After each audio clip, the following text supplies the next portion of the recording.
In February 2009, on eBay, somebody paid £14,500 for a bag of sweets, 800 grams, cola bottles, white mice, a little Turkish delight. What made it worth more than a decent used car was a certificate from the administrators confirming what it was: the last bag of pick and mix ever sold at Woolworths. 1 month earlier, on the 6th of January 2009, the final 199 Woolworths stores in Britain had closed their shutters together, the end of a chain that had stood on virtually every high street in the country for 99 years, and that had employed, at the end, some 27,000 people.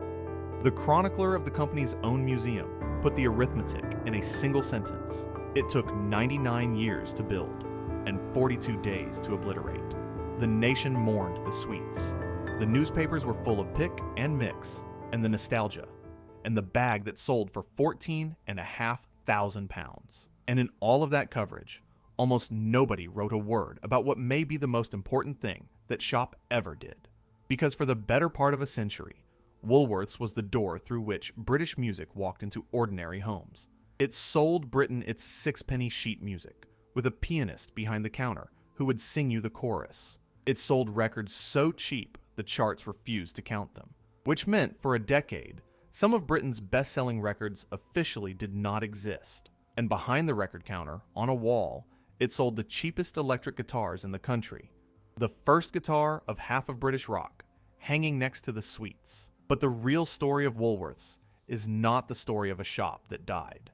Every shop dies. It is the story of how a nation's music actually reached its hands, through a chain the culture never took seriously, run to price points the industry sneered at, and of what it says about Britain that when the funeral came, everyone cried over the sweets, and nobody mentioned the guitars. If that's the kind of history that interests you, the empires Britain built, and how it lost them, subscribe, and stay for what happened next. Woolworths did not begin as British at all, and its founder is one of the strangest figures in this channel's whole cast, a retail genius who was, by his own delighted admission, hopeless at selling. Frank Winfield Woolworth was a farm boy from upstate New York who failed as a shop assistant, too shy, too awkward to work a customer. His solution became a revolution. "I am the world's worst salesman," he said.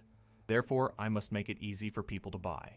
Fixed low prices, goods out on open counters where you could touch them. No haggling, no pressure, no salesman needed at all." By 1909, his 5 and 10 cent empire owned the American Main Street, and he crossed the Atlantic to translate it. The 3-penny and 6-penny stores. The first British Woolworths opened on Church Street, Liverpool, on the 5th of November, 1909, bonfire night, of all nights, so the fireworks over the city were quite literal, with 2 orchestras playing in the store, free tea in the refreshment room, and crowds the papers described in the tens of thousands. Frank himself, characteristically, wasn't there. A cousin stood in for him. The first day's takings were £562, 6 shillings and 11 pence. Hold on to one more detail about Frank, because it is the secret theme of this whole film. The world's worst salesman loved music and could not play a note. In the music room of his Fifth Avenue mansion stood a vast, self-playing pipe organ, which he would conduct for guests. Storms of sound from an instrument that required nothing of him. A machine that put music into the hands of a man with no musical skill whatsoever. Remember that organ. His shops would spend the next century doing exactly the same thing for Britain. And Britain took to Woolies. The nickname arrived almost immediately. The surest sign a nation has adopted something. Like nothing else in retail history. Through the 20s and 30s, the company opened a new British store roughly every 17 days. Every 17 days, for 2 decades, a new town got its Woolworths, until the red and gold fascia stood on practically every high street of consequence in the land. It was infrastructure, as much as the post office was. The place a household with little money could buy anything, and therefore the place where working-class Britain met the modern world. It met the war there too, at terrible cost. On a Saturday lunchtime in November 1944, a V-2 rocket destroyed the packed Woolworths at New Cross in London. 168 people died, the worst V-2 strike Britain suffered, and the store was crowded that day because word had gone round that a batch of tin saucepans had come in. People queued at Woolworths for saucepans in wartime. That is what the shop was to Britain. Music was in the offer from the very first day, and this is the thread this film follows. The Liverpool store of 1909 sold sixpenny pops, sheet music at pocket money prices, at a time when the piano in the parlor was how songs traveled. And here is the detail worth sitting with. In the larger stores, Woolworths employed a pianist. Bring a sheet to the counter, and they would strum out the tune and sing you the chorus, right there in the shop. Before radio, before records mattered, the biggest chain store in Britain had live music demonstration built into its business model, a hit song, performed on demand for anyone with sixpence. Then came records. Through the 20s and 30s, a parade of Woolworths sixpenny labels, Little Marvel, The Victory, Eclipse, Crown, tiny cheap discs on which, among many others, a very young Vera Lynn can be found. When costs finally made a sixpenny record impossible in 1937, Woolworths simply stopped, and for 17 years, the biggest shop chain in Britain sold no records at all. The comeback in 1954 produced one of the strangest institutions in British music history, and one of this channel's favorite stories. Understand the problem it solved, because the problem was class, dressed up as price. In 1954, a full-price single cost around 9 shillings, a real bite out of a working family's week. And the record industry was perfectly content with that arithmetic, because the record industry had never much cared whether working families bought records at all. Woolworths cared for the sturdiest reason in commerce.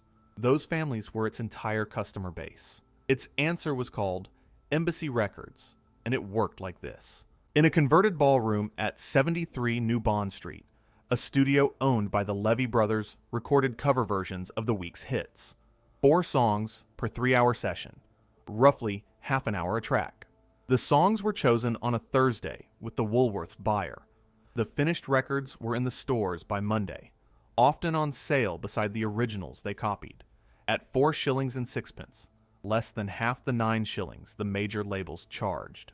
Over 11 years, Embassy cut around 1,200 songs, with a stable of some 150 anonymous session singers, professionals of a very particular kind, capable of walking into that ballroom on a Friday and producing a persuasive Elvis, a plausible Cliff, a serviceable Everly Brothers, 30 minutes per song, under names that weren't theirs, for wages that stayed the same whether the record sold 10 copies or 100,000. And because Embassy records were sold only in Woolworths, the chart compilers, who surveyed record shops, never counted a single one. Sit with what that means. Some of the biggest selling records in Britain, week after week, officially did not exist. An entire parallel pop industry, invisible to the industry's own scoreboard, thriving behind the pick and mix. One Embassy version of Stupid Cupid is said to have outsold Connie Francis's original. The anonymous voices went on to strange immortalities. One Embassy regular, Ken Berry, later became the voice of Postman Pat. And years after Embassy closed, the budget cover version racks it pioneered at Woolworths were still going, carrying, among the anonymous session voices of the late 60s, a young unknown named Reg Dwight, who would shortly rename himself Elton John. Britain's pop future was hiding, uncredited, between the pick and mix and the saucepans. And then there were the guitars. When the skiffle craze detonated in the mid-50s, at its 1957 peak, an estimated 40 to 50,000 skiffle groups were operating in Britain, every one of them built on cheap guitars, washboards, and tea-chest basses. Woolworths was standing exactly where it always stood, at the bottom of the price ladder, which is where revolutions actually start. By the turn of the 60s, the stores carried their own house brand instruments under the Audition name, steel string acoustics, then Japanese-built electrics and little amplifiers, hanging on the wall behind the record counter, next to imported budget electrics like the Top 20, the 20-pound guitar whose most famous owner this channel's viewers may already know about. A British child in 1965 or 1972 did not walk into a guitar shop. Guitar shops were intimidating, specialist, elsewhere. The child walked into Woolies on a Saturday with birthday money, past the sweets, and there, Between the singles rack and the toy counter hung an electric guitar that could be bought outright. Today, no deposit, no installment plan, no permission from the music industry required. Nobody at head office thought of this as cultural policy. It was just stock. But the arithmetic of who got to start playing music in Britain ran straight through that wall. Picture the machine at its peak, because the scale has been forgotten. 1,141 stores at the height, in the late 60s, the largest variety chain in the country. A fascia so universal that meet you outside Woolies needed no address in any town in Britain. The store was a complete childhood in one room. The toy counter, the broken biscuit bin, the Ladybird school clothes, the pick and mix, and, running down one side of it all, the sound. The singles rack with this week's chart, the budget compilation LPs, the wall of guitars. By 1987, after Woolworths bought its way to the top of music distribution, 1 in every 4 albums sold in Britain went through its tills. With a comparable grip on singles, the pocket money shop had quietly become the biggest gatekeeper in British recorded music. For generations of British teenagers, the Saturday ritual was identical. Pick and mix in one hand, that week's single in the other.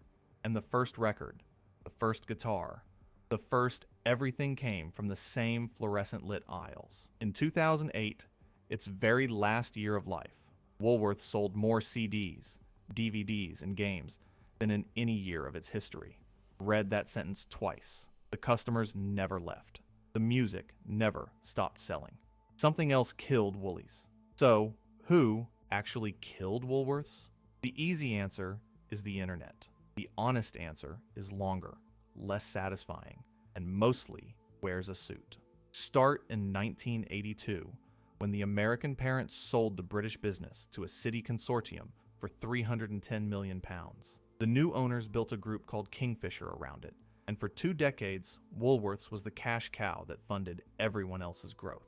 The fatal wound came in 2001, when Kingfisher demerged it, floated Woolworths off as an independent company, but sent it out the door, carrying, by the account of the company's own chroniclers, around £500 million of obligations and 30-year store leases, with upward-only inflation-plus rent reviews. Woolworths left home with the mortgage and none of the furniture. From there, the decline ran on rails. Supermarkets took the toys and the CDs. Downloads began eating the singles. Weekly customers fell from around 7 million to 4.5 million in 5 years. And in the cruelest twist, Woolworths' own distribution arm, Entertainment UK, supplied CDs and DVDs to the very supermarkets undercutting its shops. The company was arming its own killers and being paid for the ammunition. In the autumn of 2008, with the banking crisis raging, the credit insurers pulled cover. The debt stood at £385 million, and the endgame arrived with brutal indignity. The news that the whole chain was being offered to a restructuring firm for £1 broke on the BBC before most of the staff had been told anything at all. Thousands of ordinary shoppers telephoned in offering to buy Woolies for £1 themselves. On the 26th of November 2008, the company went into administration. What followed was the fastest demolition of a retail institution Britain has ever watched, and it happened with a cruelty nobody scripted across Christmas. The closing down sales began in mid-December. Red sale posters over the tinsel, the last pick and mix weighed out beside the last chart CDs, families doing their Christmas shopping in a shop that was visibly dying around them. The stores went dark in waves through Christmas week, 207 of them 2 days after Boxing Day, and on the 6th of January 2009, the last 199 closed together. No single ceremonial last store, no farewell tour, just 199 sets of shutters coming down on the same gray Tuesday in 199 towns at once. 27,000 people lost their jobs. The staff, in those final weeks, behaved better than every institution above them. They came in wearing fancy dress, sang songs for the customers on the last shifts, and counted the shutters down with a gallows cheerfulness that the coverage of the time recorded with awe. 99 years to build, 42 days to obliterate. The unsecured creditors got roughly 10 pence in the pound. The sweets, as we know, did rather better. And here the story produces its one genuinely warming twist. In Dorchester, the manager of the local branch, Claire Robertson, watched her store close and then simply refused to accept it. 10 weeks later, she reopened the same shop, rebranded Woolworths, with around 20 of her old colleagues rehired behind the counters. It turned a profit in its first year. It lasted 3, until the brand lawyers and the economics caught up. But for those 3 years, one high street in Dorset ran a working experiment, proving what the obituaries had missed. The thing people loved was never really the company. It was the shop, the people, the counters, the door you could walk through with a pound and come out with something. The company was just the thing that eventually fell on it. The afterlife has been suitably strange. The name, the only asset that survived intact, was bought for a reported 5 to 10 million pounds and lived on as a website until 2015, then quietly vanished. A century of high street presence reduced, in the end, to a domain name that stopped renewing. In 2020, a fake Twitter account announcing that Woolworths was coming back fooled half the national press for a morning. The hoaxer turned out to be a teenage A-level student from York, who was promptly offered a job on the strength of it. Think about what that hoax actually proved. 11 years after the shutters came down, Britain wanted the story to be true so badly that grown newspapers printed it without checking. And one clarification this film is obliged to make, because the confusion never dies. The Woolworths that thrives in Australia today is a completely unrelated company that simply borrowed the unregistered name a century ago. The British Woolworths has no successor. Where its 807 final stores stood, there are now, mostly, Poundlands, over 100 of them, and Icelands and B&Ms. 9 in 10 of the old sites still trade at the same end of the market, under other names. The high street never replaced Woolworths. It just stopped putting guitars in the window.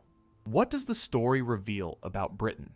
Something this series keeps finding under different logos. A nation's culture doesn't enter through its concert halls. It enters through its cheapest doors. The 6-penny sheet with the singing pianist, the 4 and 6 cover record the charts refused to count, the Audition Electric hanging by the sweets. None of it was ever meant to matter, which is precisely why it did.